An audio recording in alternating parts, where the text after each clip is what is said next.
All right.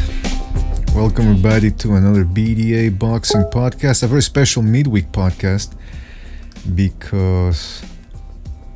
Wait a minute. Anything missing at all? What are you talking about? Butcher, are you there, man? Yep. You didn't hear any music at all, you said? Nope. You mean on the Hangouts or on the stream? Hangouts. Are we back at the same little Yeah, problem? did you change the things on Google Hangouts? No, I didn't change anything. But apparently it's changed back, so... That's what I'm telling you. You have to Okay, check so every what time. was it? The microphone's supposed to be on Realtek, right? Yeah. And the speakers stay the same? Yep. Alright. Now do you hear the music now? Yep. Oh, fantastic. Alright, sorry about that, ladies and gentlemen. We had some complications here. I invited Hamed, but I think the invite didn't work, so I'll do that again in a couple of minutes. Meanwhile, people in the chat room, we got Dead Vibes in there. What's up, Dead Vibes? This is a special midweek podcast. Usually these things are done when the weather outside, because we are broadcasting from Canada, gets a little too wild. And I'll tell you what's going to happen in the next couple of days here in Canada. Rain in the month of January. So rain today at night, then rain on Thursday, rain on Friday, and then we're going full circle, minus 15 degrees Celsius on a Saturday, and it's gonna snow. So that's the type of weather we're dealing with here in Canada, and hopefully you are somewhere sunny, somewhere humid, somewhere dry, somewhere where you don't have to deal with snow every time you step out of the house. But you know what? When summer comes around, I appreciate all that more. So I mean, that was a kind of this is what I'm gonna do a segment called BDA Lessons, where I give people a little wisdom, wisdom that's lame, wisdom that's cheesy, wisdom that's cliched, but wisdom nonetheless, because that's what we do over here at BDA. We try to educate people, and then people slam us on the internet and on the comment sections, but that's the name of the game. We got a lot to talk about, man. A lot to talk about. Now, Bucho, I don't know if are you still there, Bucho? Yep, yeah. How come I can't see you on the... I'm sick, by the way, man. You logged on to BDA, by the way, right? Are you logged in as King Bucho, by the way? Yeah. I'm on my account. How come I can't see you when you speak? I mean, I can see you. You know what I mean? Oh, maybe I'm not even in the same one. Okay, hold on. Okay, call me. Call me. He thinks he's giving orders around here. You believe that, people? Bucho thinks he's giving orders around here. Well, we are 50-50, I do have to admit. But still. Bucho says, call me. I'm gonna send him just the fucking invite. I gotta tell you something. I love doing the intros for these things, but these past 2 episodes, the intros have gone to shit because of technical difficulties. That's not what I like. I like to keep things nice and tidy. But this is what we gotta deal with, You improvise, you adapt, improvise, and overcome. That's the Marine Corps creed, if I believe, or if I'm correct. Bucho, are you there? Yep. Okay, how come I can't see you on the Hangout? I can't see your symbol. All I see is BDA. Oh, that's weird. You know what it is? I think it's because when we erased everything. Remember that shit? No, I don't. I mean, I think that same issue was happening last time. I couldn't see some people that were on the Hangouts. Here's the thing. Usually when I speak Mr. BDA, my logo doesn't appear on the Google Hangouts. I mean, it appears on the side, but not when I talk. Now when I talk, you can actually see that BDA is talking. But I don't see you on the Hangouts. Can people hear me, though? Can you guys hear me? Well, let's see. Dead Vibes is in the chat room. Let's see if he can help us out. Dead Vibes, can you hear Bucho, or can you see the... My goodness gracious, what is going on here? This has to be the worst beginning. Okay, he says he can hear you. He can hear me. Yeah, but I can't... You look at maybe the you have 2 Hangouts open or something. No? Yes. You are right. There's 2 open. Now, which one do I close? Close the one where I'm not there. Okay, but which one do I close then? Oh boy. Okay, I have an idea. An idea. You have an idea. Let's hear it. Close the one where I'm in. All right, that's done. Okay, I got immediately. I immediately understood what he was trying to say. So that's why Hamed too couldn't get in. All right, let me just invite King Bucho again, and well, you know, this whole misunderstanding, it's gonna end in just a bit, ladies and gentlemen, and we do have a lot to talk about regarding boxing. And that's the other thing. People were telling us the last time, and Bucho in particular was like, "Ah, change the subject, change the subject." Oh, there we go. Now everything's yeah. Okay, terrific. So anyways, yeah, I'm sick today, man, so I'll be flying solo, more or less, right? pretty much. That's okay. I'll be on the chat. And shit. Yeah, if you can man the chat, that'd be fantastic. It's really difficult to do everything at the three things at the same time, you know? Okay. Yeah. Yeah. All right. So meanwhile, Hamed wants to join in, but he says he'll be back in a... He's doing something else, so I'll man the station meanwhile, and I'll talk about just whatever I can. So, you know what? Freaking the Keith Thurman and Danny Garcia, there's still some animosity there based on the last fight. Danny Garcia now is saying that Keith Thurman doesn't want to fight him anymore and that he's avoiding him. And he says, well, you know, essentially he beat me in my hometown. Well, he didn't say that, so sorry. He said he stole something from me in my hometown because Danny Garcia is from Philadelphia, which is closer to New York than Florida is, or whatever the hell Keith Thurman is. So now he's saying that Keith Thurman is avoiding him, this and that. But come on, Danny Garcia is the type of fighter who doesn't need a tune-up, and that's what he's getting right now when he's fighting Brandon Rios. That's a tune-up right there. So I don't think Danny Garcia should be talking all that much about that. Hamed, are you there? Yeah, 1 sec, 2 minutes. Yeah, just 1 minute actually. I'll be back in. Just gotta check something away. All right. All right, but mute your mic, man. That way I don't have to hear all that rustling there. All right. All right, perfect. So yeah, Thurman now. I'll tell you something about Thurman. I find him a little fake. I don't know why. I find him a little fake. His whole demeanor. He looks at the type of guy, you know, when you're at a party, you're hanging around, and he read a little Sartre, a little Camus, you know, a little philosophy, and he'll just be regurgitating what he read as if he's an expert on it, or as if you're all dumb because you haven't read what he's read. And that's the way he seems to me. I mean, the long hair, the flute, the yoga. But then you see him when he does his open training sessions, his open media training. And he's, you know, nowadays, this is the other thing I hate.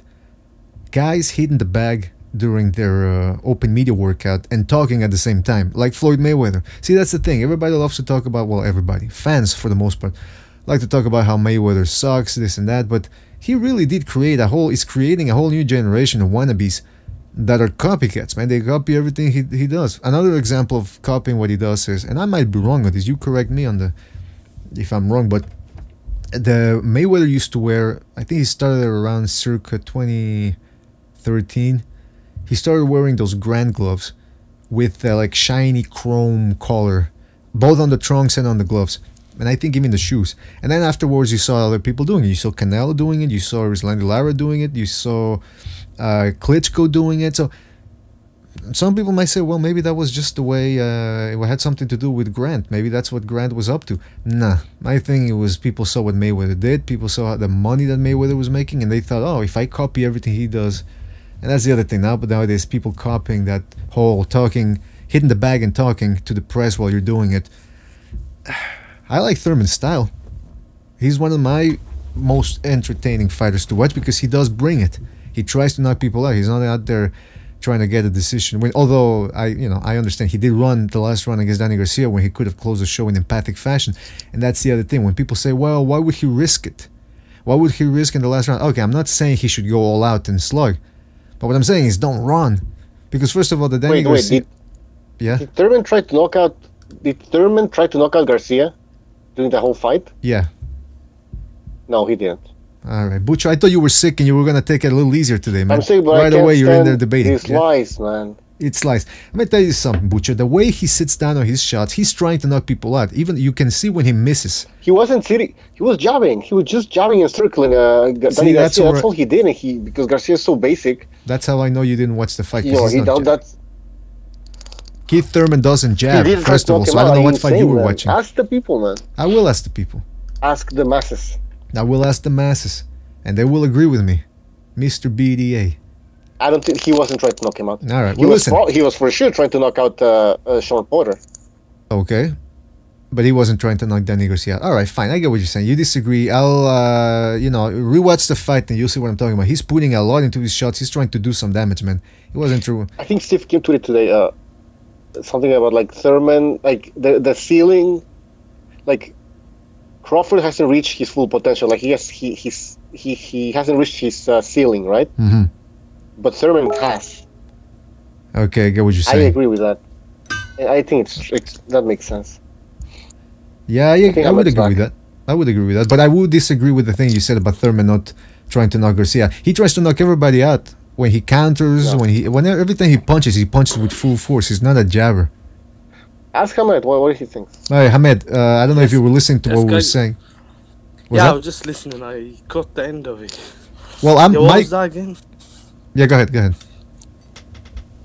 Finish what you were gonna say.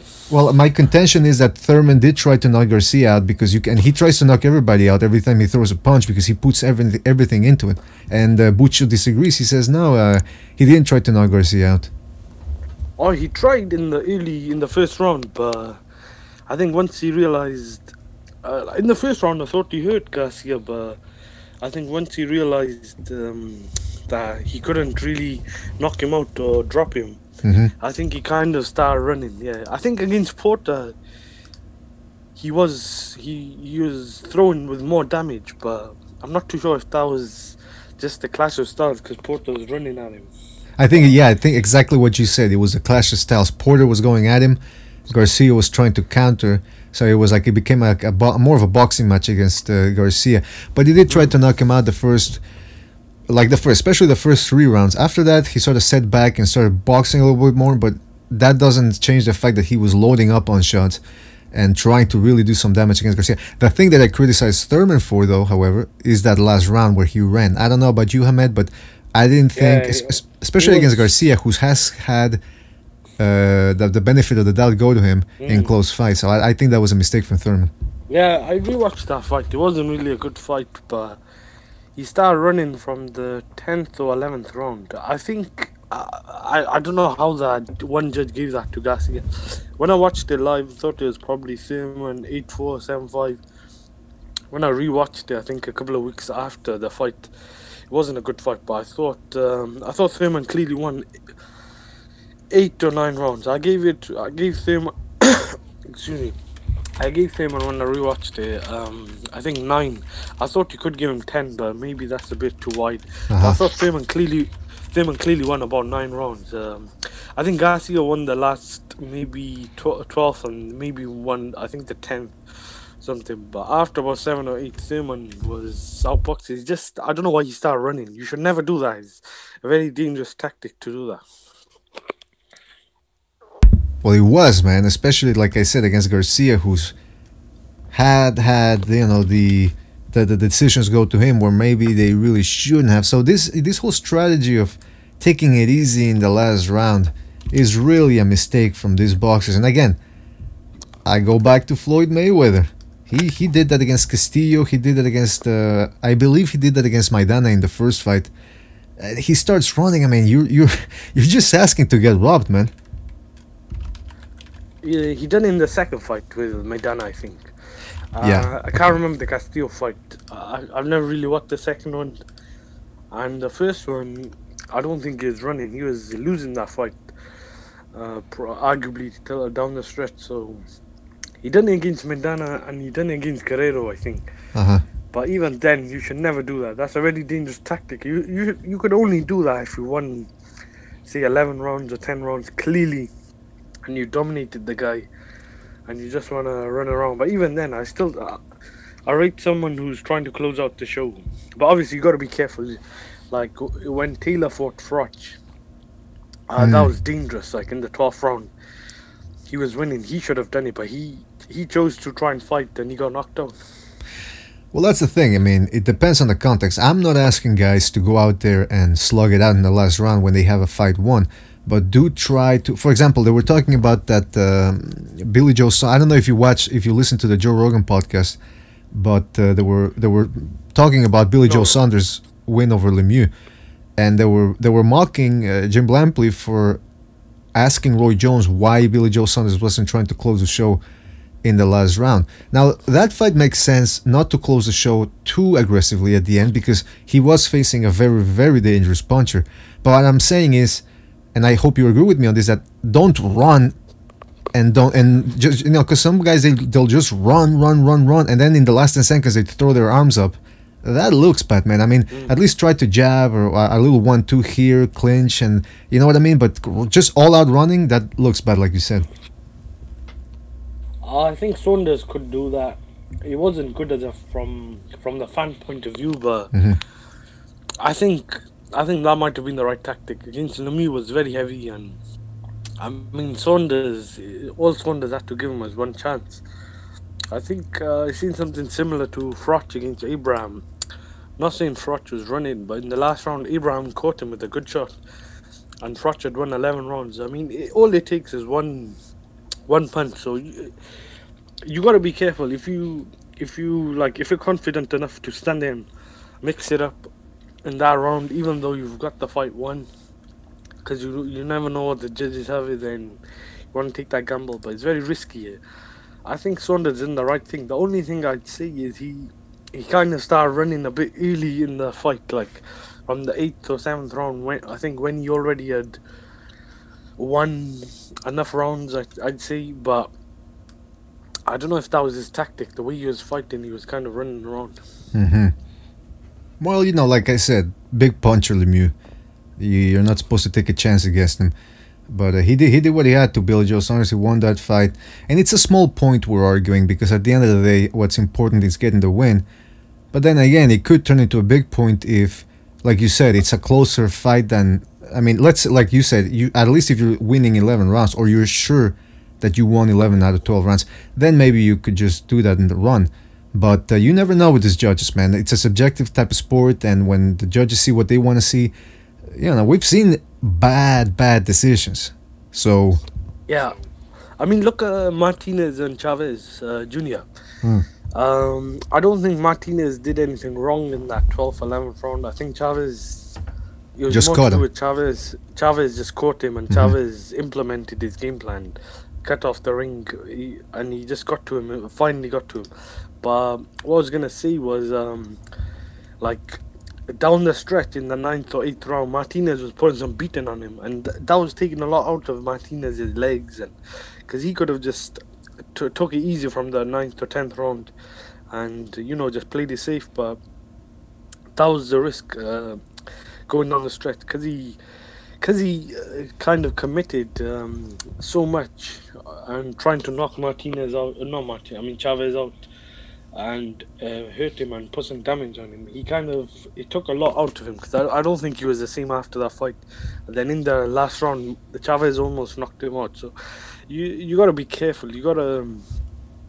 That's why I don't think Mayweather ever over-committed in a lot of his fights. When he used to get to the 10th, 11th round, his output used to drop, and then in the 12th, he just used to opt to play safe. So you got to play careful, because it could come back to haunt you in the last round. Yeah, like I said, there's two points of view on that subject. But for example, the Keith Thurman, I still maintain the Keith Thurman versus Garcia fight. It wasn't like Thurman was winning every single round, and you just knew that some judge was gonna give it to Garcia one way or the other. So that was a bad decision to run. I was gonna say that's a bad fight to choose where to run, because Thurman started running a bit early, and that fight, I could tell some of the rounds were subjective, so that was the wrong fight to choose to run. He could have chose to run in maybe the Guerrero fight, to which I think he won like 10 or 9 rounds in a row, and I think he dropped him quite late on, but that could have been a fight where he could have chose to run on. But against Garcia, I could tell like some of the judges were going to give Garcia some of these rounds, because a lot of Thurman wasn't as active as he was early on. So I think that's probably a bad fight to choose to run into, and Thurman kind of chose to run a little bit earlier on than he should have. Even though in the 12th round he shouldn't have done that, because I was thinking to myself when I was watching that live, you don't know what the judges will have it. Exactly, and in other words, it's the perfect example of when not to run in a fight. Even though Thurman got the decision, but like you said, one judge had it for. I think one judge had it a draw, or one had it for Garcia. One had it for Garcia 7-5. See, we gotta track down the name of that judge, man, because that's one. We gotta start. You know what we should do, Hamid? We should start compiling a list and just put it there every week. Bad judge of the month or bad judges of the month or something like that. Because this guy needs to be starting. We need to start calling these guys out, man. Yeah, that is true. It's been going on for a long time. I was just gonna ask you, what do you think of the two cards announced by the PBC and Fox? Is it one of them's from on Fox? I think one of them's on Showtime. But two of the fights, I think it's Garcia Rios and Ortiz and Alexander. What are your thoughts on those fights? Well, first of all, I didn't know about Victor Ortiz against Devon Alexander. Yeah, that's official as well. Wow. Okay. The Rios Garcia one, I think we talked about it, or I thought we had talked about it before. But yeah, that's not a fight that interests me all that much. It's a tune-up fight for Garcia. You never know. Boxing can surprises. Maybe Rios comes into shape, and maybe he's been rejuvenated in the past 2 years. But I saw his last fight against, I forget the guy's name, some Mexican veteran, and he, at least Rios stopped him. But man, I mean, Garcia is just superior in every department. Hand speed, technique. He's fresher at the moment. I think this is the worst style matchup for Brandon Rios. Well, not the worst, but one of the worst. As for Victor Ortiz versus Alexander, that's a fight I like, man, because first of all, I'm looking here through the. Let me put it up on the screen here. Can I make a quick point? I was speaking to what's his name the other day. What's his name? Cacinello, the one who comes on the show. So yeah, shout out to him. Saying to him, I think a better idea would have been if Rios and Ortiz fought, because I think both of those guys should be thinking about retirement. I mean, Ortiz has been knocked out so many times, and Rios got knocked out by Bradley, and he looked quite bad in that fight as well, and he took a long layoff. I think a good matchup stylistically would have been. I know Devon Alexander has kind of just slipped away after that Porter and Khan defeats, and I think he lost to Adam Martinez a couple of years ago. But Alexander and Garcia would have been a good matchup stylistically, even if they fought before the Thurman fight. But I don't know if Garcia just likes picking these easy fights. He does. But I definitely would have liked to have seen Garcia and Alexander, because I mean, stylistically that would be an interesting matchup. The other fight with Garcia Rios, I think the only thing that would have been interesting was Angel Garcia. I think he was banned from the press conference the other day, though. but the actual fight, I just see Rios getting beaten up, taking body shots, and I see a bit as a mismatch. That's a bad move, first of all, barring Garcia from the press conference, because he's the one that brings all the entertainment. Have you seen Danny Garcia without his father? The guy's a bore, man. Yeah, I agree. And that's the other thing I hate, when these guys come over and they go, when Angel Garcia in the last press conference, he was going on, and people were laughing during the press conference. You see Lou DiBella there laughing and everything, and then afterwards, when some writer started criticizing Garcia, then all of a sudden everybody got on their moral high ground, and that's terrible. Let's ban him from the. He's a racist and this and that. Listen, the guy, I don't think he's much a racist as much as he's just a guy that he doesn't think before he speaks. You know what I mean? I mean, listen, the guy's from Philadelphia. He's a Hispanic.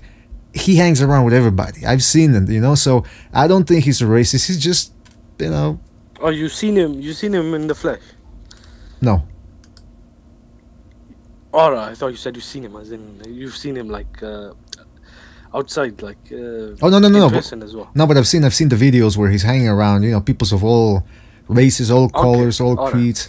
All sexual orientations. Well, I don't know about the last one, but yeah, I've seen him.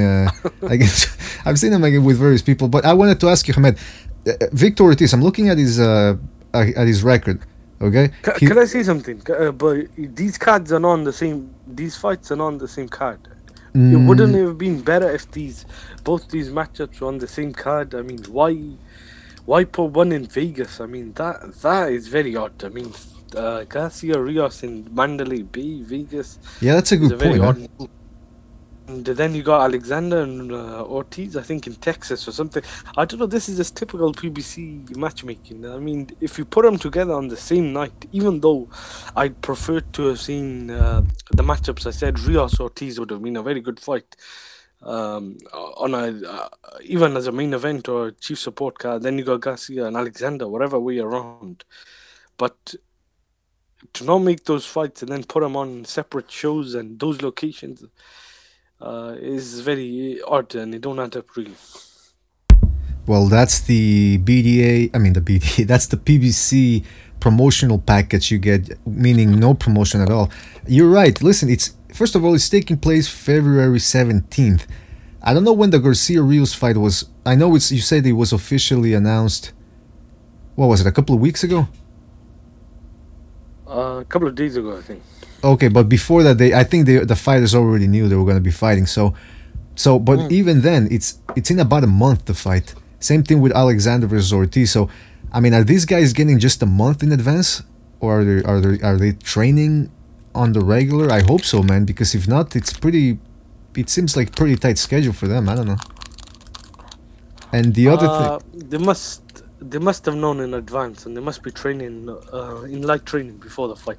Yeah, maybe. February is next month. I mean, they can't have had just that much time.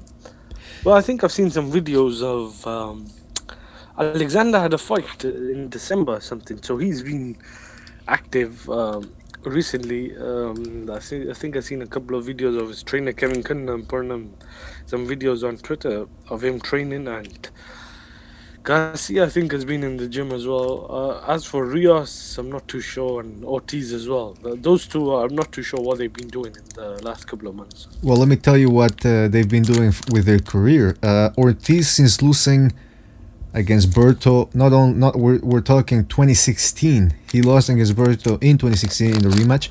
Since then, he's only had one fight, and that was last summer, 2017, when he beat Saul Corral. Alexander, meanwhile, he lost to Aaron Martinez that was 2 years ago now, or it's going to be 2 years. Then he won against Walter Castillo this past November, and now he's taking on Victor Ortiz. I think this is a good matchup for both guys, and whoever loses, it should really tell us if they... I don't think they're going to get a second chance. I mean, a second chance. This is like, what, their fourth, fifth chance? Who do you pick first? I agree. I like the Alexander Ortiz matchup more than the Garcia Rios fight. Oh yeah, I think the Alexander fight is more of a crossroads clash. I think the loser of that fight, I don't think they'll be in a meaningful or anywhere remotely meaningful fight again. And Devin Alexander, by the way, a lot of parallels between him and another guy from St. Louis, which is Corey Spinks. Of course, they're both trained by the same trainer. I'm trying to get his name. Anyway, it'll come back to me. But yeah, Corey Spinks. Kevin Cunningham. Yes, thank you.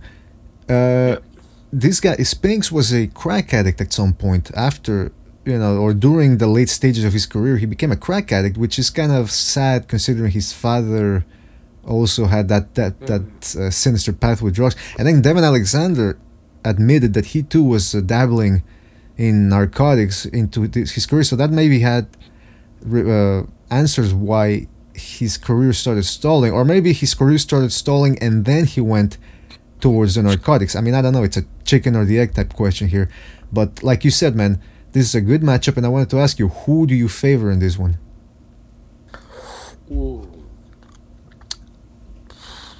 A good question. I'd probably favor Alexander on points, just because I just think Ortiz has a tendency to get lazy and get outboxed. So I'd probably favor Alexander. But I think if Ortiz is committed, I'd give him a chance. But at this moment, I'd say Alexander, I'd favor Alexander. You think he can stop Ortiz? No. Alexander on points is probably a safe bet. All right. Thanks for the prediction. We got that down.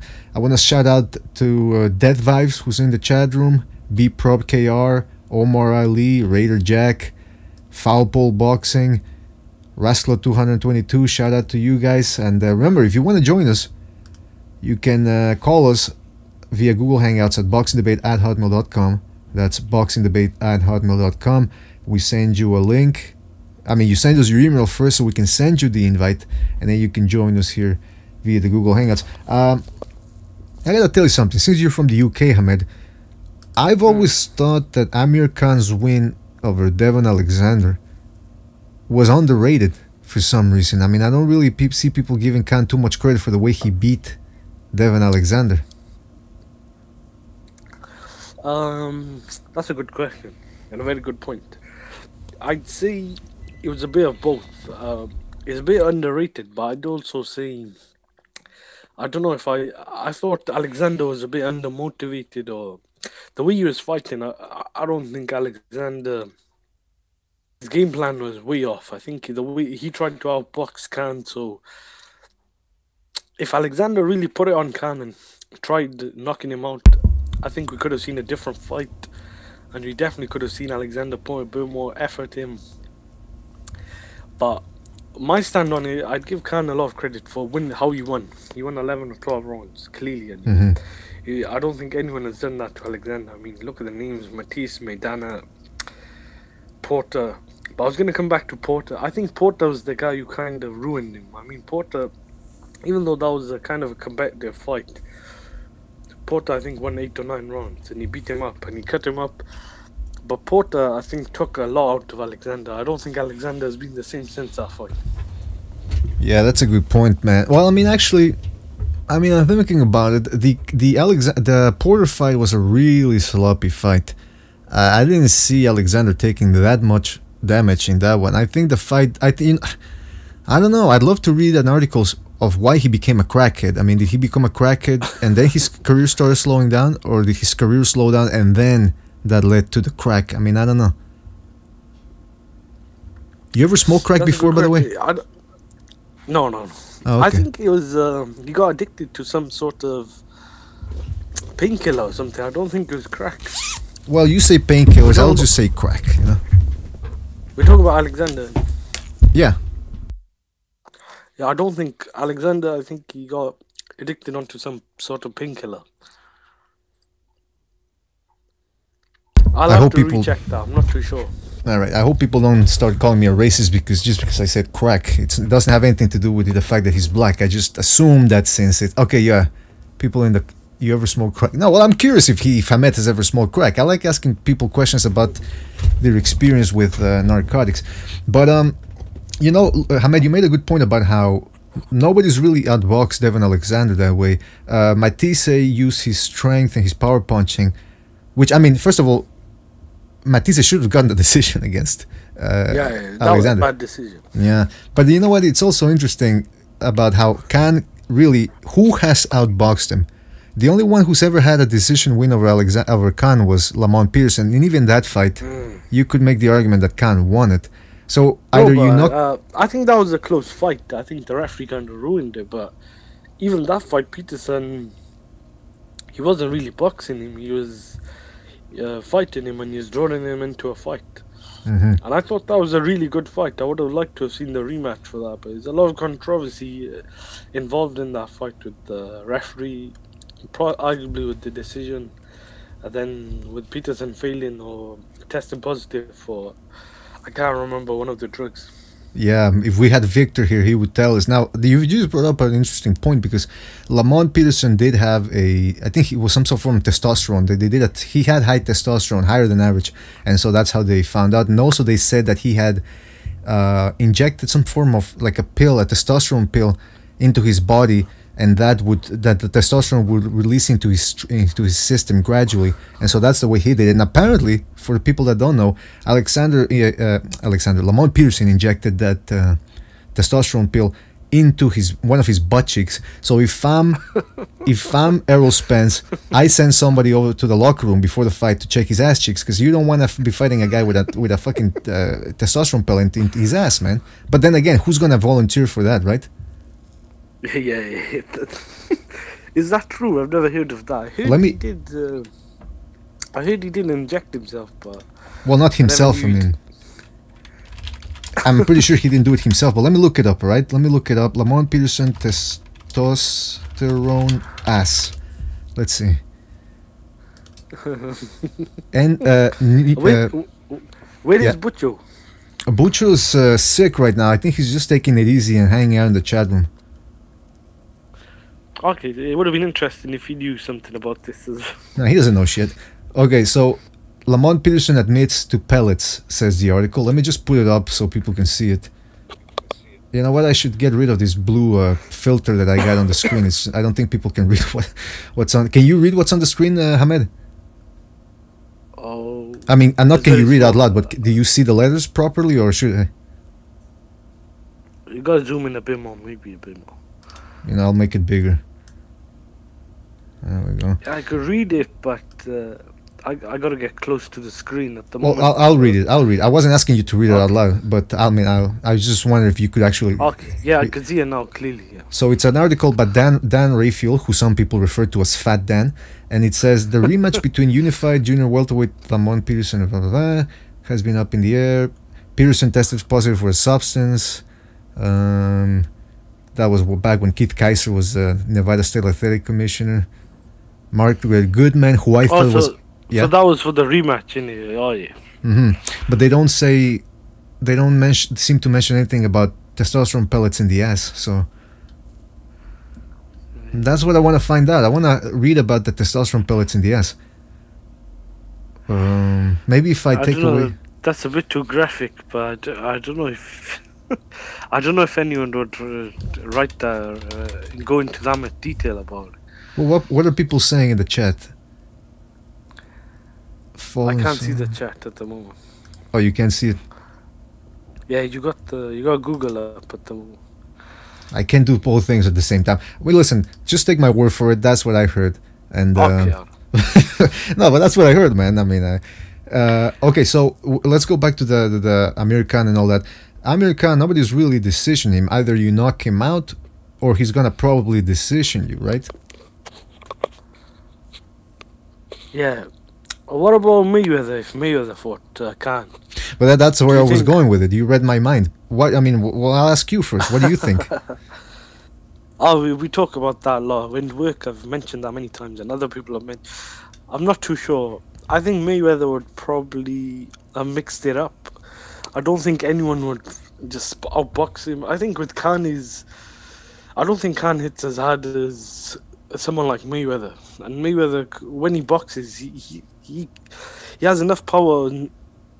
Like, he's got that sting power to keep someone off. With Khan, I think people have tried to walk through his punches.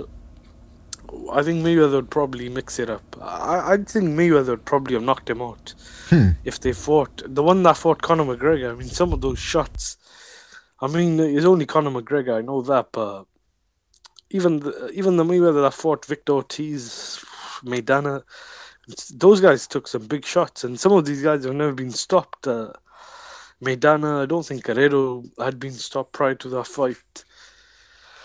Ortiz, I think he quit once, maybe, but a lot of these guys were tough, and Khan's chin is not that durable, so I'd probably favour Mayweather.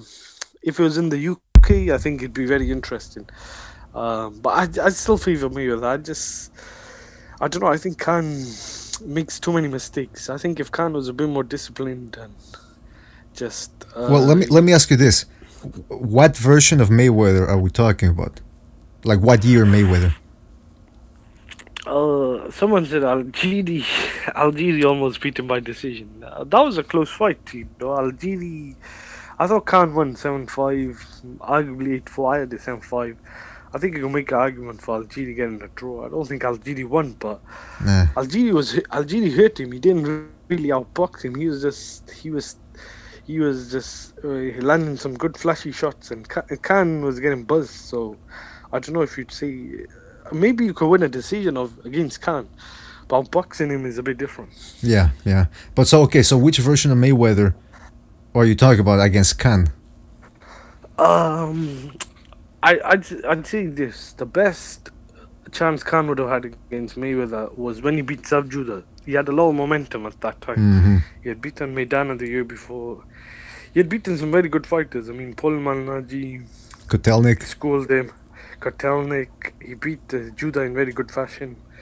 If Dakan had moved up straight up to welterweight, had one fight, say against Alexander or someone, beaten him, and then fought Mayweather, fight, because Mayweather at that time had been out the ring for 16 months or something, came back against Ortiz. I'd still favour Mayweather, but it would have been a much more competitive fight. I think Mayweather didn't look that good against Ortiz, but since then, I'm not too sure. You know, it's interesting because we're talking about this little trifecta of Devon Alexander and Amir Khan. The other thing that nobody's ever done to, I mean, nobody's ever really come close to is the way Devon Alexander beat Marcos Maidana. If you think about it, everybody else struggling against Maidana, Alexander really was one of the few guys to have a controversy-free win over Maidana. Yeah, that's a good point, yeah. I'd forgotten about that fight, man. And by the way, somebody... Yeah, go ahead. Yeah, that kind of went under the radar, that's why. Yeah, because at that time Maidana was, you know, he'd lost to Khan and then he loses to Alexander, so people assumed, Maidana's just a crude brawler. But as we saw later on, he did have more than that left in the tank. You know, sometimes it just happens that Alexander, I don't know what happened to him either, man. I mean, he has good fast hands. Oh, and by the way, somebody in the chat said Bradley beat Alexander easily. I didn't think he beat him easily. I thought that was, again, another sloppy fight that looked a lot like the Sean Porter Devon Alexander fight. And yeah, that was a competitive fight. You think so? Well, yeah, I mean, it was competitive in the sense that Bradley wasn't blowing him out or anything. He wasn't, you know what I mean? It was too much, excuse me, it's too much holding and head clashes. Yeah. But yeah, I thought Bradley clearly won. I still thought it's kind of competitive. I still thought till about the, I think he got stopped in the 10th. Till about the 6th or 7th round, I wasn't sure who was winning. I think until late on, then Bradley came on strong. Mm-hmm. But it wasn't a good fight to watch. And the worst thing was, I mean, just that fight was just a disaster, the whole event, because people were expecting a good fight. But remember, back then, Alexander had higher stock than he does now. He was undefeated, except for the Kotelnik fight, where he really looked average for some people, for a lot of people. This was supposed to be one of the big fights of the year. It was 2011, I believe. And then the fight takes place in Detroit, of all cities. I mean, listen, the only reason you would hold an event in Detroit if it was the Rape Olympics or something. I mean, otherwise you don't hold an event in that city. And they made that fight in that city because they thought, you know, it has the Kronk legend and all that. But I think very few people showed up for that fight. The fight ended up being a mess, and it wasn't supposed to be that way. But I looked forward to it as a fan.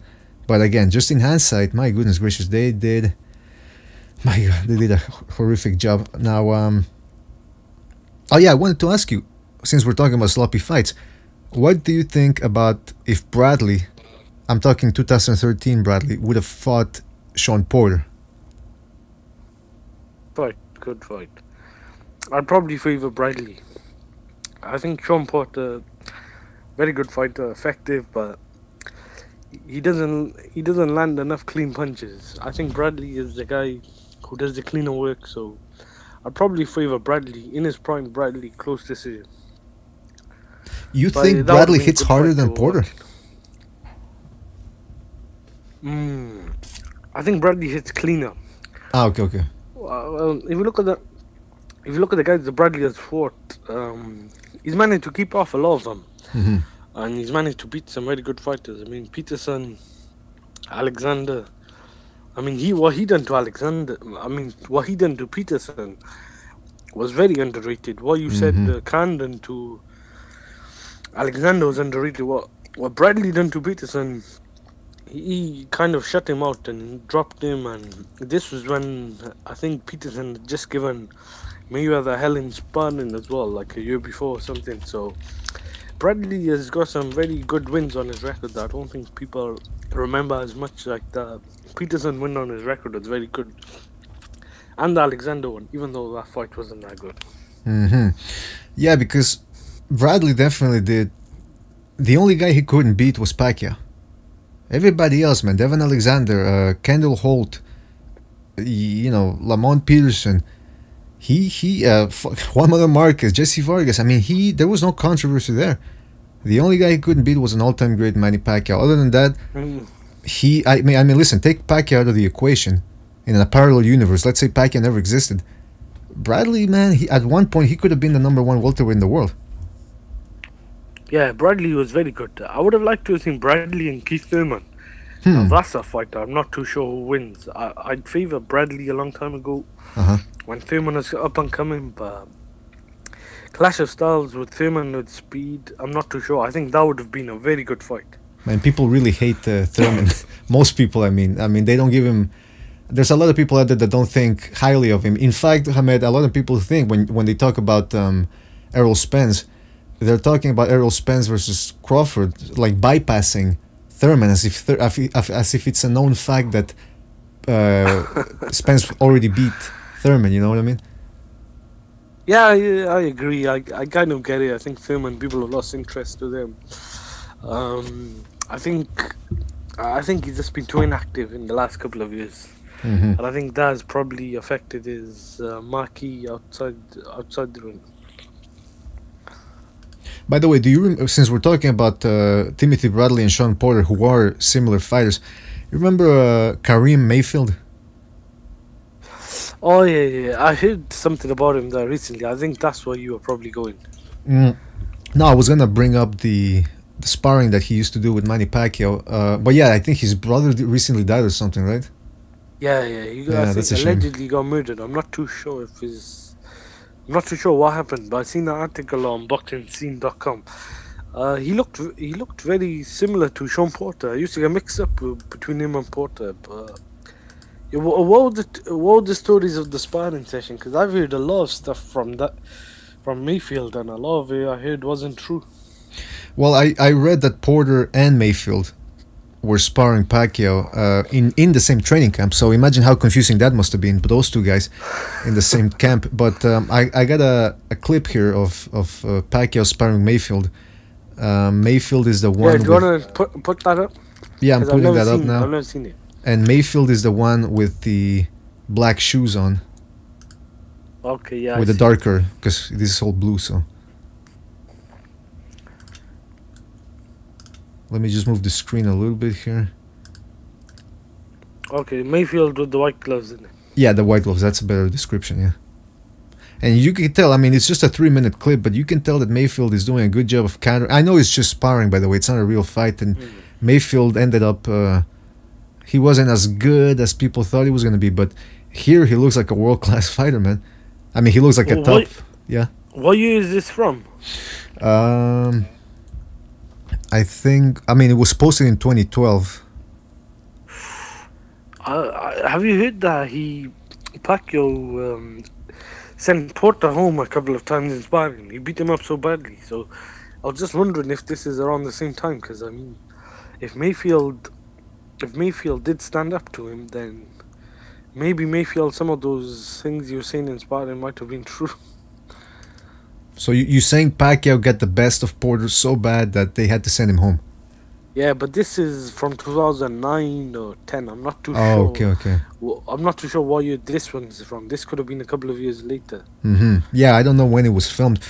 But I will say for Porter, when he was fighting on Showbox, and later on he started graduating to bigger opposition, he didn't look all that great either. I mean, Julio Diaz gave him a tough fight. So did Alfonso Gomez. Yeah, Julio Diaz beat him, I thought.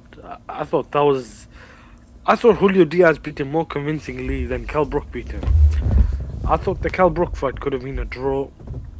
I thought Thurman beat him, maybe edged him. But I thought Julio Diaz was a bit of a gift for Porter. I think that was I think the most convincing someone has beaten Porter. But Al Heyman managed to give him a draw, I think, in that fight. Yeah, that was I think Porter got better since then.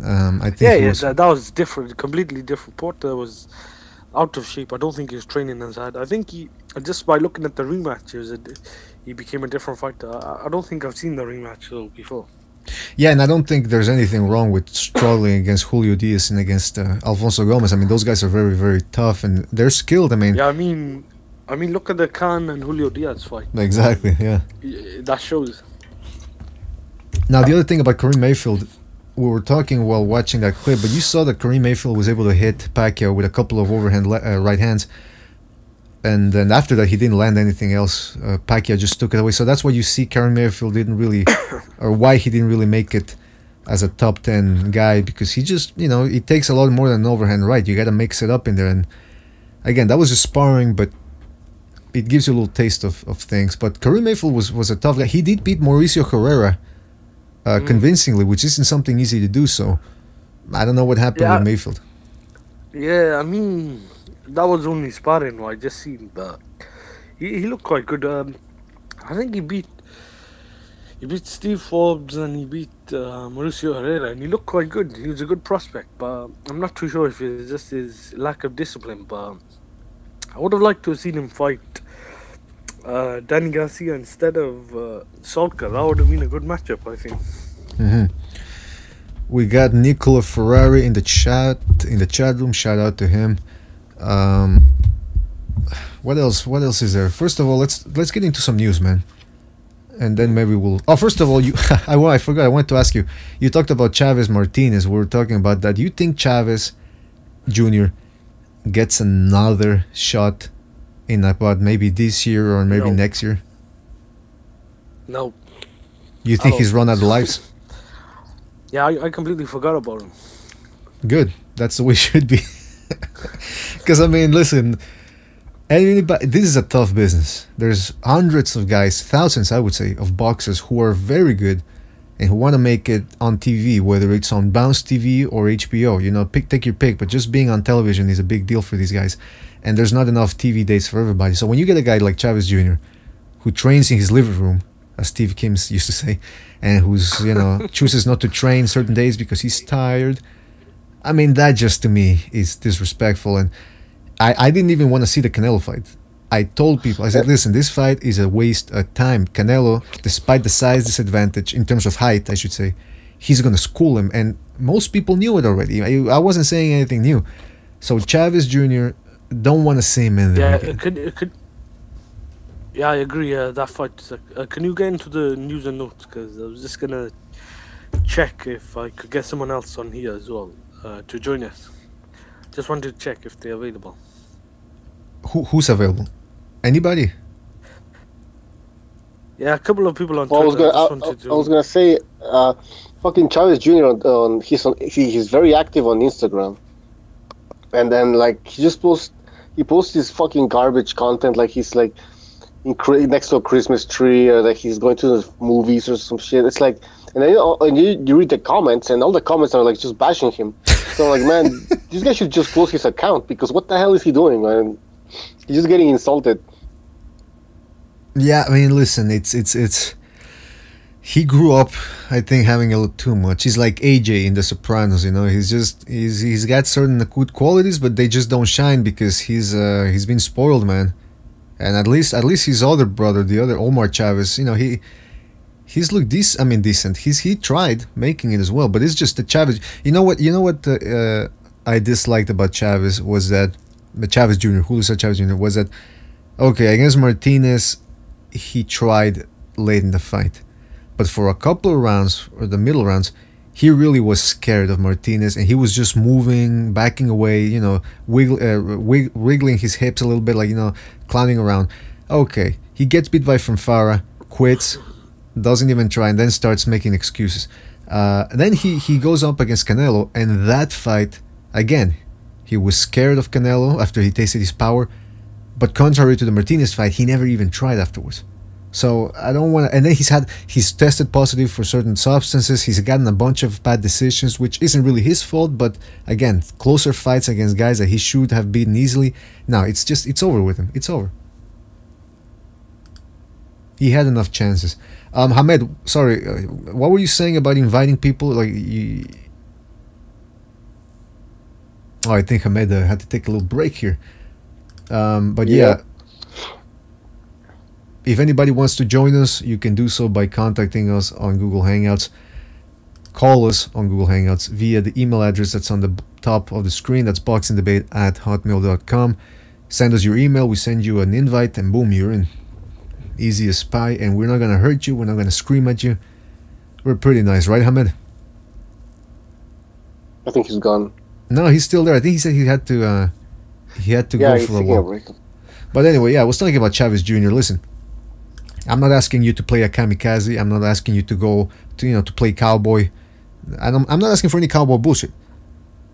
But at least give it a try. Because let me tell you something. This freaking Canelo Chavez Jr. fight, people paid good money to see that fight on pay-per-view, live. And what does he do? He stinks to join out. And that goes for any other fight. Like when he fought... I forget the names of these guys, but as he was coming up in his career, he struggled against certain guys. Guys that he shouldn't have struggled against, and that's disrespectful. For example, first Brian Vera fight.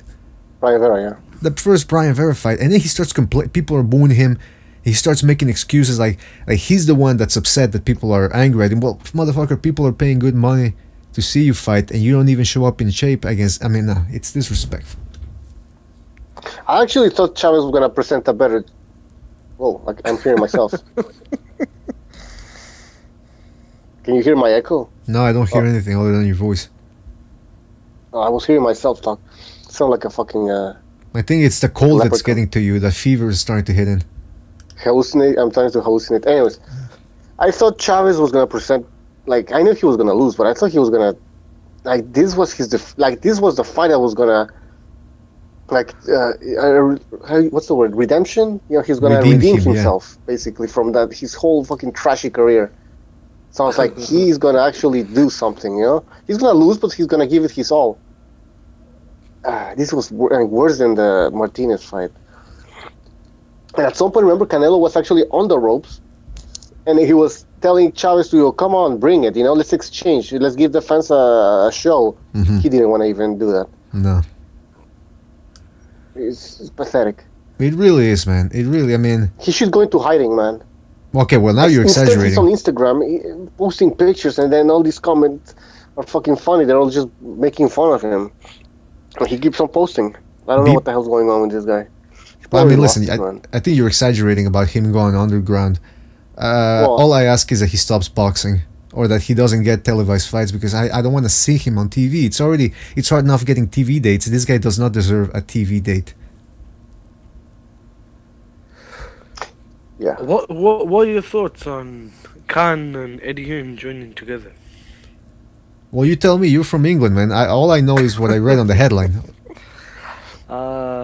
Very interested. I think I only see this as a potential to get the Kell Brook fight. Ah, yes.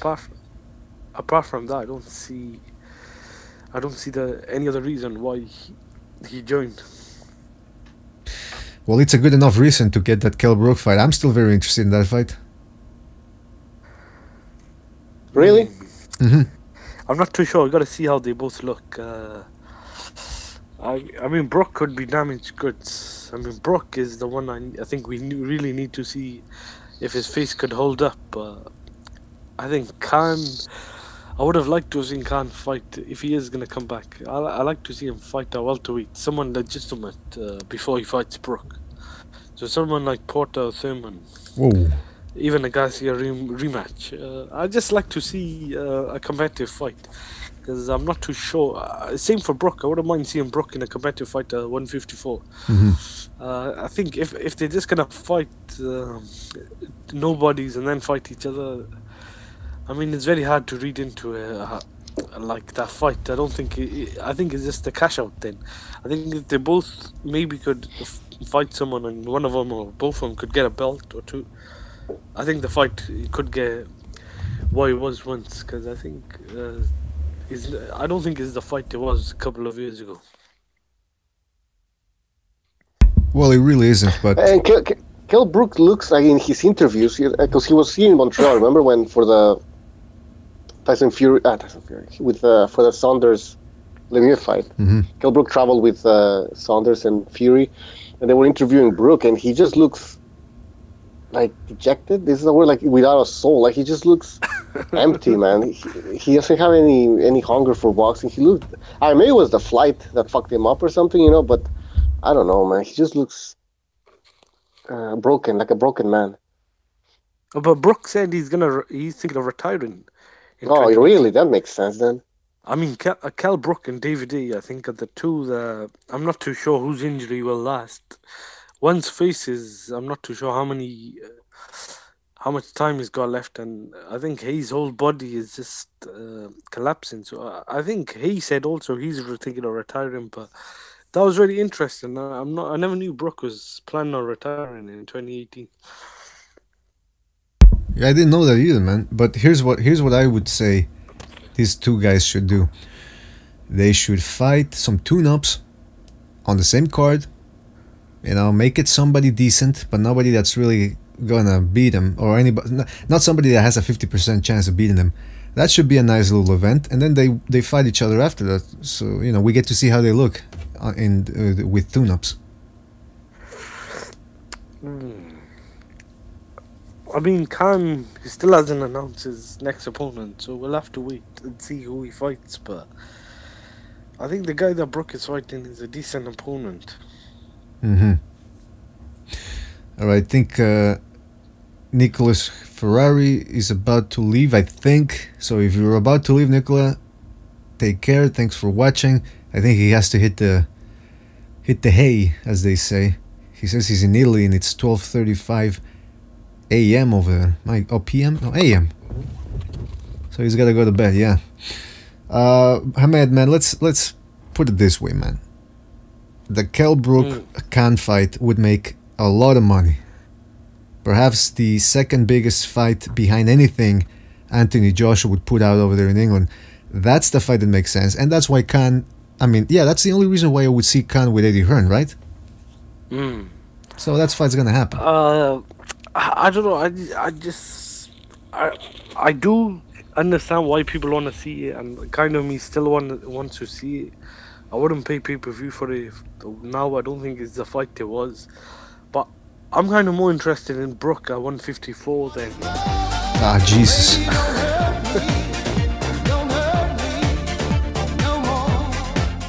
All right, yeah. A good song. Yeah, I don't know. I just like to see Brook at 154. I want to see how he holds up at that weight class, and I wouldn't mind seeing him in with Charlo or within who's the other guy? Jared Hood or someone like that. Wait a minute. You want to see Kell Brook take on one of the Charles? I wouldn't mind. I think that weight class is. I'm not really been excited in that weight classes for a long time, since probably when Canelo fought Mayweather. That wasn't even at 154. I can't remember the last time I think we seen something at 154, the actual weight class, where there's been a good fight made, a unification or something. Yeah, but you said you don't think you want to see how Kell Brook looks. You don't know how much he has left in the tank, and then you want to put him in against one of the Charles. I think he could beat those guys. That's what I'm trying to see, because I don't think those guys are elite. What I meant was, I don't think Brook, if he was still a welterweight, I don't think he could hold it up with, say, the Crawfords or Thurmans now, because of what happened to his face and the weight class. But I mean, at 154 might be a suitable move. But like I said, we got to see how he holds up. What I meant was, I want to see him in some interesting fights at 154. I'm not too sure. I think we got to see how it plays out. We got to see how Khan looks as well. I just think if Brook fights Khan, I think Brook knocks him out easy. That's just my opinion. Brook should target that WBO 154. From what I understand, what's his name? Saddam Ali will fight Liam Smith. And then the winner could fight Kell Brook. That would be a good fight. Especially if Liam Smith wins, which I doubt it. That would be a big fight in England.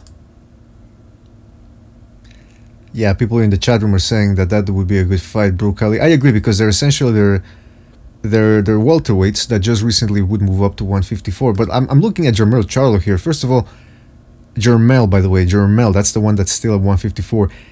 Boxing Rec has him listed as 5'11", but you know he's a big 154 pounder. Meanwhile, Kell Brook is listed as 5'9", 5 feet 9 inches tall, which probably means he's more like 5'8", 5'8 and a half.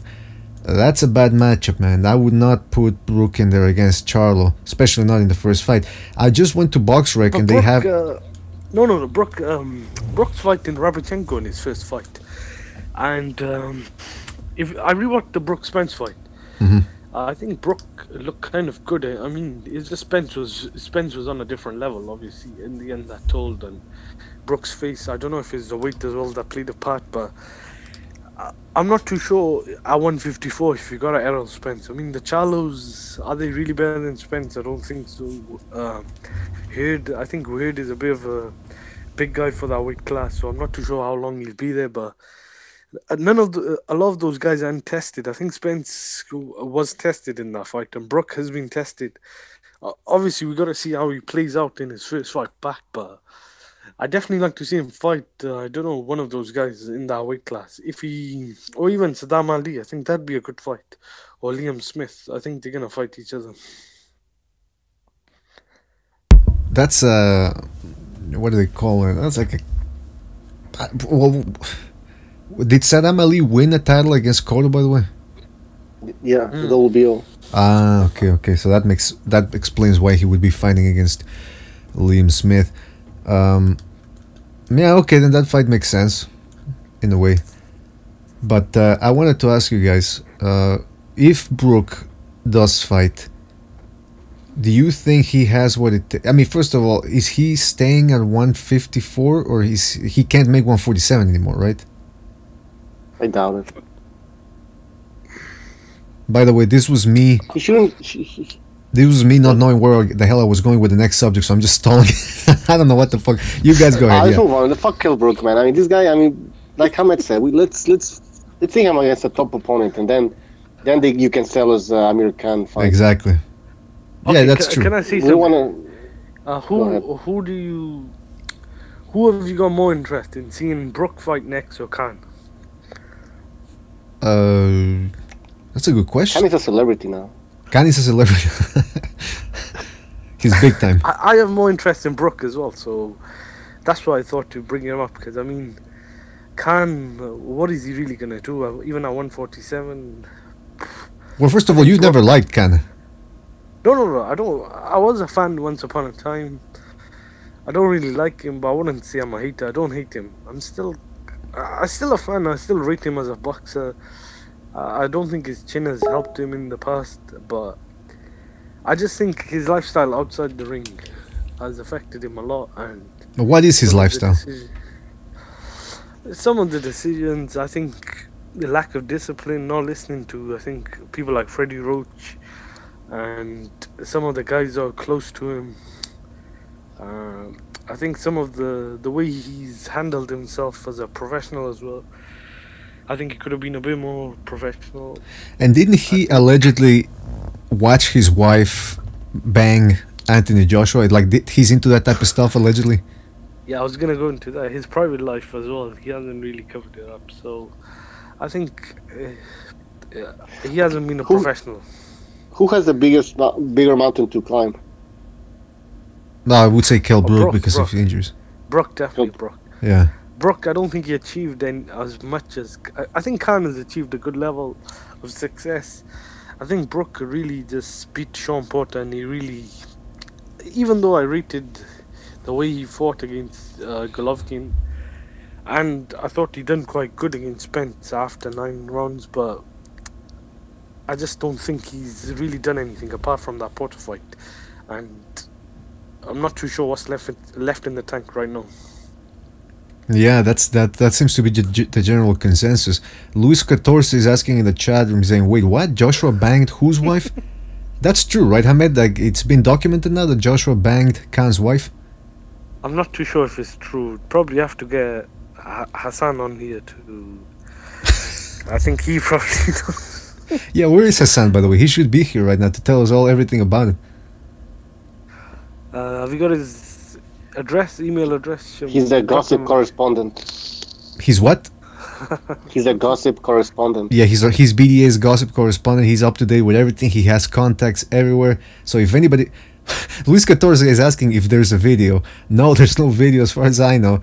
But it's a good question, because nowadays, in the age of digital information, there's video of everything out there. So you never know, man. Is there an audio video, audio clip? What would you call it?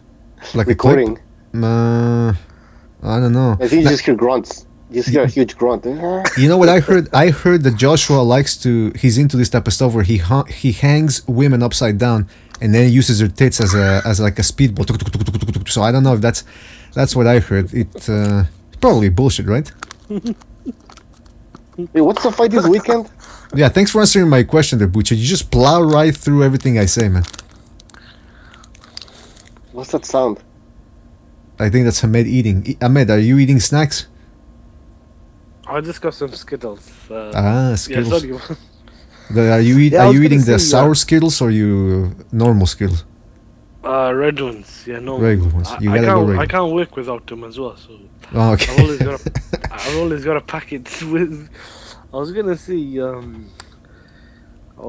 was I gonna say? Yeah, I was gonna say Jesse Magnolino. Is he fighting that guy that fought the other day? Oh, I didn't watch that fight, but it was one of the, I think it was Ghanaian guys fighting someone. let me check, man, because from what I know, you're talking about Ismail Dogboe, who just beat Cesar Juarez. From what I know, Dogboe is enjoying his win, but yeah, from what I'd read, what's his name? Juarez was supposed to fight Magdaleno, but then he had too much courage for his own good and decided to fight Dogboe before taking on Magdaleno, whom he was the mandatory for. So now, first of all, it's not Ismail Dogboe, it's what's his name? But anyway, first of all, while I'm searching for the name, did you see the fight, Ahmed? The Dogboe fight? No. I don't think it's on TV yet, so... It's on YouTube. It's on YouTube. I still haven't found footage. Okay, I'll try and look for it. It's a good I was fight, gonna man. rewatch. Yeah, I heard it was a good fight. I heard there's something controversial with the stoppage. I think I was listening to Steve Kim's show. I was gonna rewatch Magnolino's fight with Doné, but since that fight, I don't think Magnolino has done anything. And I really liked the way he looked against Doné. I think Magnolino against Rigonda would have been a good fight at 122, but I'm not too sure what Magnolino is gonna do after this fight. Well, I'll tell you what happened regarding the controversy with Dogboe. What happened was he dropped Juarez, I think, in the third round, and then he dropped him again in the fifth. And Tony Weeks was the referee, by the way. Tony Weeks, the man who let, what's his name? Ward demolish Kovalev's nuts. So Juarez got up, and he seemed hurt. Yes, he was like, he staggered once backward. And as soon as he staggered backward, Tony Weeks stopped the fight and wrapped his arms around Juarez, and Juarez, of course, complained. It did seem like a premature stoppage, especially considering that Juarez is the type of guy who has been dropped before and always gets up and not only wins, I mean, sometimes he'll win, but always, after he gets up, he gives his opponents hell. So I do think he should have been allowed given the opportunity to continue, but Dogboe was beating him at his own game, which is an inside fight, so it's not the worst decision in the world, let's just put it that way. So it's a controversial stoppage. Well, I haven't read what people are saying, but when I saw the stoppage, I immediately thought, oh boy, people are going to start making something out of this. You know how it goes, Ahmed, with boxing. But Dogboe, Jesse Magdaleno, let me check it out. Has he fought since he beat Donaire? Excuse me, yeah, he had a 2-round blowout on one of the LA cards, I think in 2016, and then he had a fight scheduled in 2017, I think. No. He had a 2-round blowout over someone in 2017, so summer. Can't remember the opponent. I think he's on one of the Valdez undercards. Valdez fought, I think, Mariaga, I think. I still haven't seen that fight. I've seen just the Magnolino undercard fight. I think it was Ramirez. And then he was scheduled to fight someone in 2017. I think it was February or March. And then I think he came overweight and the fight got cancelled. I can't remember if it was 2017 March or... It says 2017. Down the line. It was 2017, April 2017. And now he's... fought in 20... And then he was scheduled to fight in later, 2017. Yeah, that's correct. Yeah, now he's got a fight schedule, according to BoxRec, he's got a fight schedule on the 10th of March. So we will see what goes on with Magdaleno. I hope he doesn't squander too much of his career so far. What was he, injured or something? Is that why he didn't fight? I think he was overweight. Oh. I think he couldn't make the weight or something.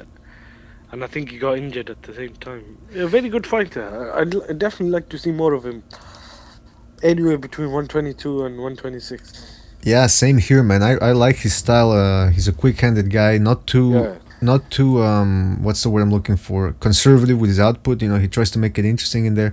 But okay, what the hell is Bucho saying in the chat room? They're talking about Michelle Joey Phelps, I believe. And Luis Catorce just said that Jacob Truax has a nice-looking wife. We're gonna look that up right away. Hopefully, there's a photo out there. By the way, Jacob Truax, isn't it? Is that his first name? I thought it was something else. Jacob Truax. Caleb Truax, ain't it? Yeah, I think he's talking about Caleb. Yeah, because who the hell is Jacob Truax? Yeah, yeah. I wrote Jacob Truax and somebody else came up. Yeah, Caleb Truax's wife. Unfortunately, I'm looking at photographs here on Google Images and I do not see anything regarding his wife or girlfriend. So if somebody can supply us with a photograph, that would be fantastic. Now, I am taking a look at this girl from the PVC. She's the one that does like the videos for the PVC, and I hope people can... I'll put it up on screen and you people tell me who she is and what you think about her. See that girl right there? Who is she? What's she about? On the... I can't see anything. Okay, no. She looks a little too blue, man. I don't know. Yeah, you guys tell us what you think about her. She's always there on the PVC running her mouth. But then again, that's what she gets paid for, so... Alright, so what were we talking about? Jesse Magdaleno? Yeah, Jesse Magdaleno. Hey, first of all, you said you said he couldn't make weight. First of all, these 122 pounders, man, they eat one donut and they jump up to welterweight, so it's really hard to maintain weight, I assume, for these guys. He's only 26. So I don't know why he's having trouble making weight already. Maybe he should train a little more in between fights and stop focusing on what color of hair he's gonna have for his next fight. What is this guy doing? Yeah, that's true. I was gonna say, I was listening to Steve Kim and Mario Lopez's 3 knockdown rule. I think they just uploaded earlier on today. I think it was or yesterday. I think it was recorded on the Christmas day. I think they chose their fight of the year as Rungvisai and Gonzalez. What was your fight of the year? Oh, the fight of the year. Yeah. Well, first of all, I think there was a fight. What was there was one fight that was really interesting that flew under the radar. A European fight, I think. Anyway, it'll come back to me, I suppose. But yeah, I mean, if I can remember, that's the only one that comes to my mind. Gonzalez wrong. Joshua Klitschko. Nah, see that one was too. There were too many lulls in that fight. What do you mean? Yeah, Klitschko versus Joshua. There were too many rounds where it wasn't that high octane type of action. Gonzalez Rongvisai, meanwhile, every round something was going on. They were exchanging on the inside. Klitschko Joshua, they had, like I said, too many rounds where they were measuring each other and not hitting each other. There were about 3 good rounds, dramatic rounds, and that's about it. Now I understand that sometimes it's the context of the fight and the drama that goes overall that makes it a fight of the year, but I don't think Joshua Klitschko is the fight of the year.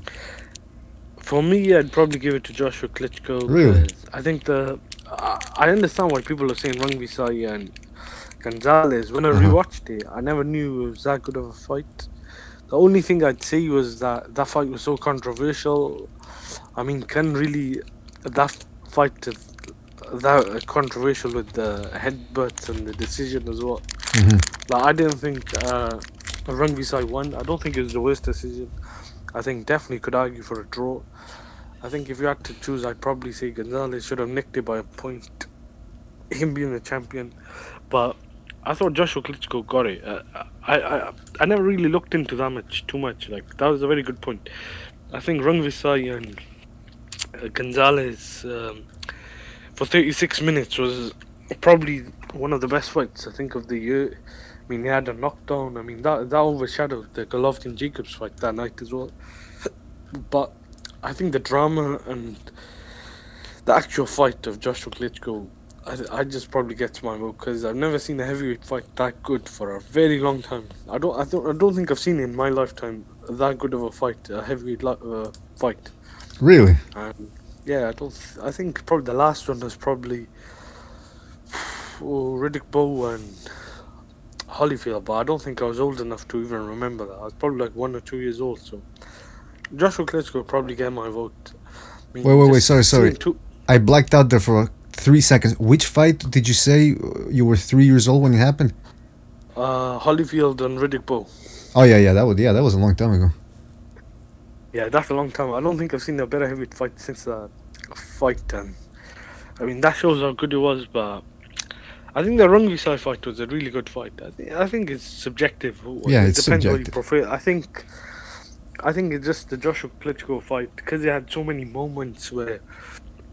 At one moment, I thought Joshua was going to win. Then we thought Klitschko was going to win, so... Then Joshua finally got to him. So, I mean, that probably gets my vote. Yeah, the change in momentum, that's one of the factors that makes a fight a contender for Fight of the Year. And it's true, I mean, there was a point when Joshua dropped Klitschko and then had him in trouble, I said, oh boy, I think Vladimir is done for. And then in that same round, Joshua ran out of gas. And then, what was it, a round later or 2 rounds later when Klitschko dropped Joshua and started outboxing him, and then you go, oh, now it's Klitschko who has the momentum. So yeah, that's really makes for Fight of the Year candidates. Luis Catorce says... Yeah, that was a great fight. Fuck yeah, man. Luis Catorce says, I actually enjoyed Lomachenko versus Rigondeaux. It was fascinating to watch it play out. That's the other thing. That fight, you look back on it, and there wasn't anything that happened. There wasn't anything going on. But the rounds went by fast for me, man, and that means that when the rounds go by fast during a fight, that means you're really absorbed by what's going on. And what are people saying in the chat room here? Caleb's plant girl, I have to check her out. Somebody says that Sucks Bad is a creep. I don't know who Sucks Bad is. Quadras Estrada says Aggressive Ruby is my favorite fight of 2017. Yeah, that was a good fight. That was good.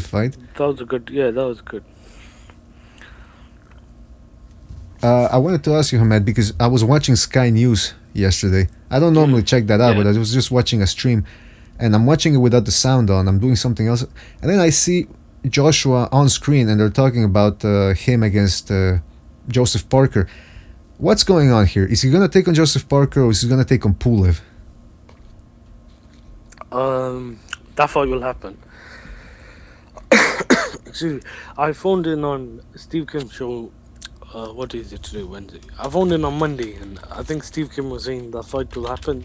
I think he's almost done. He needs to get confirmed for March. I think it's getting quite late though. If we're in January and if they talk about end of March, I suppose there's still enough time to promote it. But I mean, Eddie Hearn does have a knack of delaying or not closing these, confirming these fights until a very late time, or sometimes not on time as people or the fans want it. I think it's a very good matchup. I definitely want to see that fight. Obviously, I wanted to see the Wilder Joshua fight next, but I'd take Joshua Parker, and I'd probably be there if he's in Cardiff. Then I'll probably be there. Well, that's the thing. It begs the question: how good? Oh man, sorry, I just realized a little mistake here. How good is? Not how good. How big?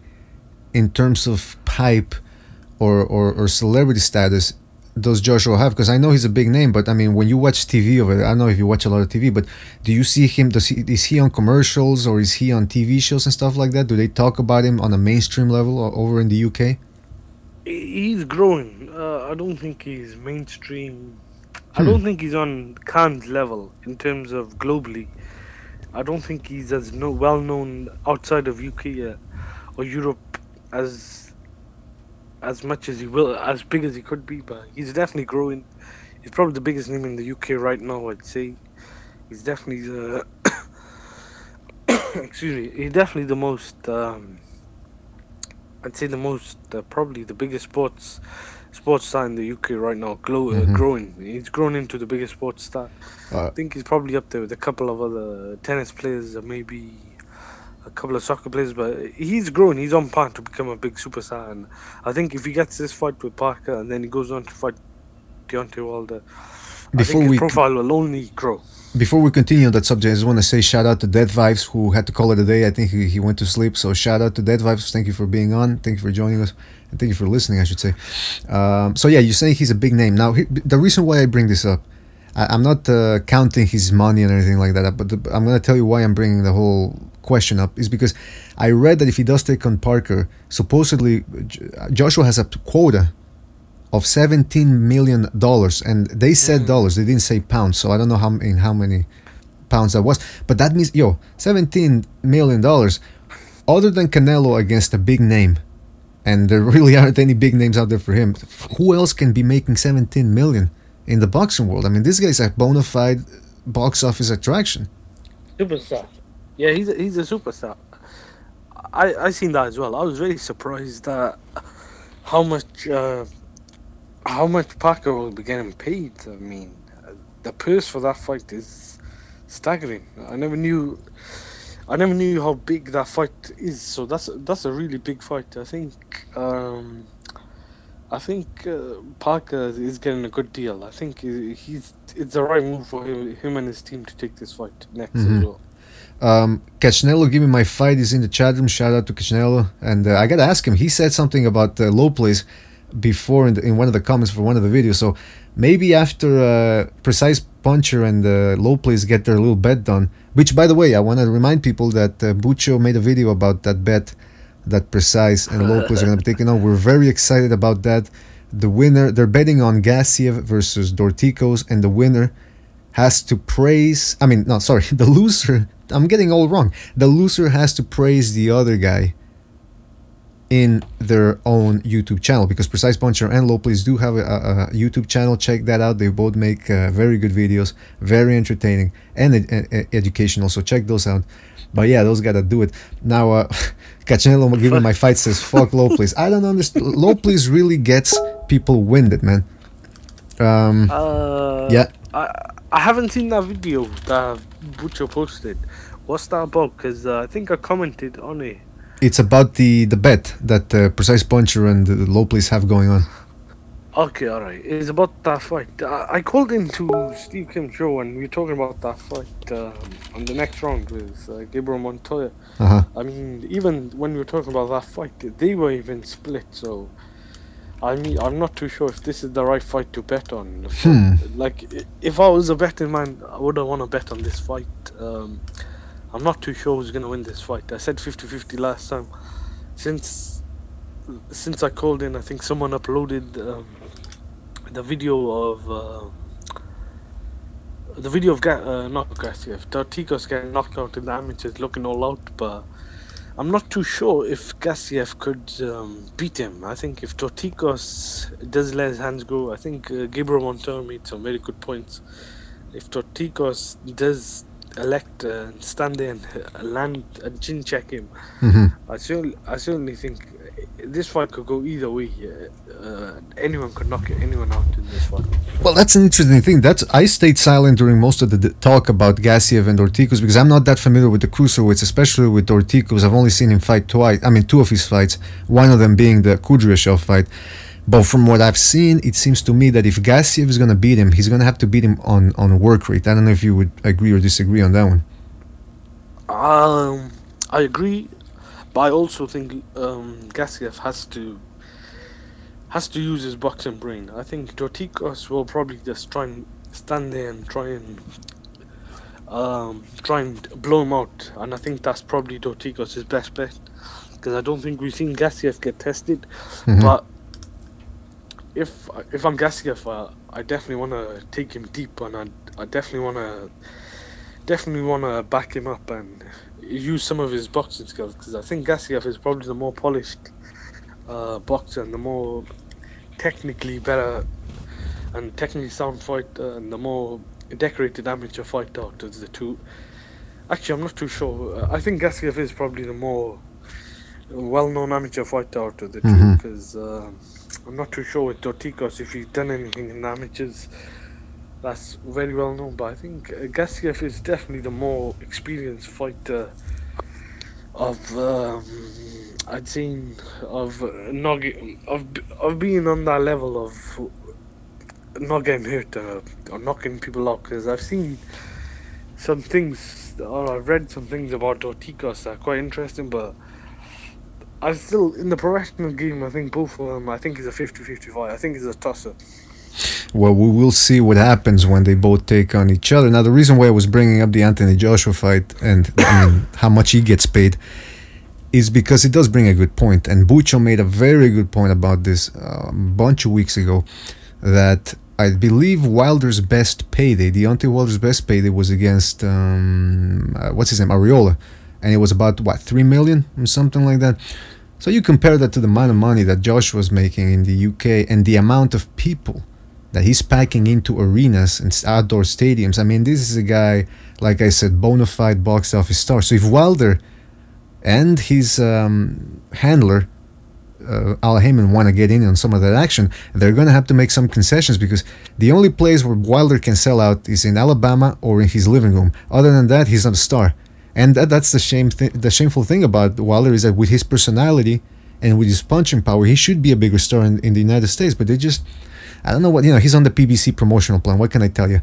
So Okay, that's true. I gotta backtrack. I think what I said wasn't true. I don't think Garcia is a decorated amateur. What I'm reading in the chat, he's only had 30 or 40 fights. Nah, forget about that. We're going to be talking about the fight as it gets closer. I think I got mistaken with Garcia with someone else.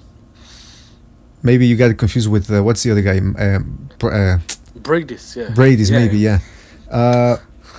So, yeah, regarding the Anthony Joshua versus a potential fight between Joshua and Wilder, what do you think about that? I mean, is Wilder just out of his mind with the financial expectations he has of fighting Joshua? He wants like a 50-50 type fight. I think Wilder wants to knock him out. I think Wilder does deserve probably at least 40% in that fight. Not 50-50. I mean, even 40% is probably more than enough. I think 60-40 Joshua favor is probably about right. I'm not too sure even if Eddie Hearn will probably... I think the probably offer for that fight would probably be 65-35 to Joshua. But I think 60-40 is about right. I think Wilder needs to hurry up and make a move with his career. I mean, he needs to make some of these fights happen. I mean, I think he's fighting Ortiz next. As for his marketability, I'm not too sure. I think it's too late. I think unless he fights Joshua and beats him, or fights Fury or beats him, one of those guys, I think his probably marketability will probably remain about the same. Well, listen, I believe that if he took the right steps, he could be a bigger star. I don't think it's too late. He's what, 30 years old, 31 years old? It's the train hasn't, I mean, that boat hasn't sailed yet. So I think he should be making the best of it right now. But again, he's with the PBC promotional plan. I don't know what's going on with them. I don't know how they operate, essentially, or how they fail to operate, rather. So, yeah. One second. Did you read about that on Twitter? The WBC Performance of the Year was given to Deontay Wilder for fighting Thurman. I think Montero made a video. Wait. Who gave him that title? The WBC. Well, now see, we're getting into the alphabet organizations, which, as you know, I have very little respect. This was something that kind of went viral. This was on Twitter. They were giving out awards. A lot of those awards were, I think, apart from another one, I think the event of the year, which they give to McGregor Mayweather, a lot of those awards were respected. Like the fight of the year, I think they said was... No, I think the knockout of the year was Rung Visai. The fight of the year was Golovkin, which are all arguably true. Could be subjective, they're debatable, but to see Wilder got performance of the year against a guy 2 years out the ring, inactive, out of shape, I mean, that's, I think, I don't know, that was, I think, a ridiculous statement, an award to give to Wilder. It was a ridiculous statement. Now, I see that Lopez is in the chat room, and it sounds like he's choking on his green beans. Lopez, are you alright there? Yeah, man, I had to sneeze, man. Yeah, did somebody say, like, I had to leave? I came back, and as soon as I came back, the chat was talking about it later, Alvarez. Did y'all discuss that or something? No, we haven't discussed it. And first of all, I would have to ask you, what are they talking about? Is there some new development going on with Alvarez? Oh, he's just talking about his step aside plan to success, and I'll go back up and read and who said it first, but it was just like, yo, I just came in and I saw Alvarez. Shit. Let's see. Yeah, people are saying that they're having a purse bid. Catch Canelo. Later, step aside Alvarez. Alvarez is the boogeyman at 175. I don't know. Maybe he was just going off